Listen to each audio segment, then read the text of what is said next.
The Little White Owl by Tracey Corderoy and Jane Chapman.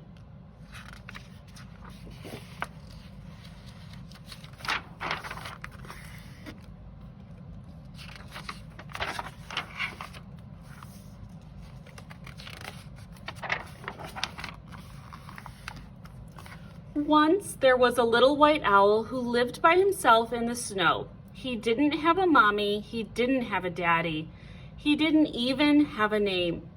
But he didn't really mind too much. It had always been like that, and his head was full of happy stories.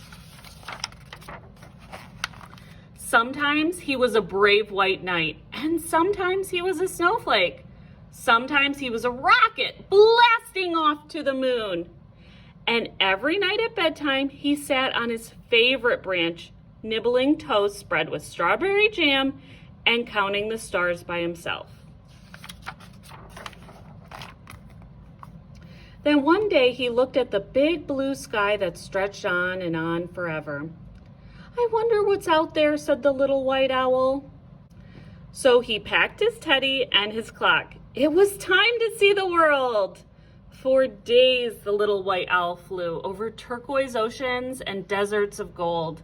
Then he spotted the prettiest trees sprinkled with tiny jewels. So down, down, down he swooped. But wait. Those jewels had beaks. They were owls, beautiful owls, owls just like him. Would anyone like a bite of toast, he asked. But the beautiful owls sat quietly and still. They didn't want to spoil their perfect feathers.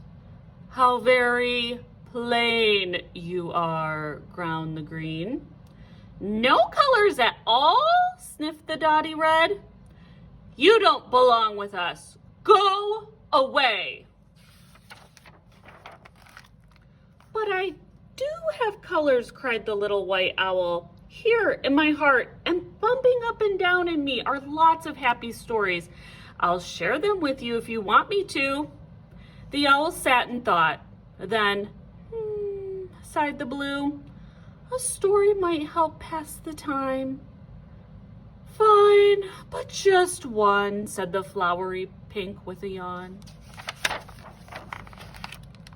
So the little white owl swung on a branch with his little teddy, and he munched his toast and shared a happy story.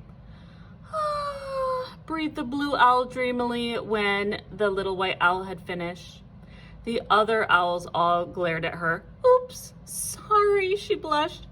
"But couldn't we have just one more?" So the little white owl closed his eyes, and magical stories came pouring from his heart. Colorful tales of castles and knights and dragons with fiery breath, and blasting through moonbeams, and counting bright stars, and tumbling down like a snowflake. Slowly, and rather to their surprise, the owls began to smile. "Ah," they breathed, and suddenly, "More!" everyone cried. At last, when all his toast was gone, the little white owl checked his clock. "Gosh, I need to go," he gasped. "Back to my sparkly home. I need to feel the snow and count the stars." But then a blue wing fluttered, and a tail of dotty red began to twitch. "Take us too," cried the pretty owl, sweeping into the sky. "We want to feel your fluffy snow and count your sparkly stars and play and laugh and tumble just like you." So the little white owl led them home, where they tumbled and twirled on the ice. Like splashes of rainbow, they speckled the snow, their colors brighter than ever. Later, they huddled together and sipped warm cocoa. "Tomorrow when we fly home," said the blue, "the white clouds will remind us of you. Promise you'll visit very soon?" "I promise," smiled the little white owl, "and you can tell me all your stories." Then he snuggled up on his favorite branch.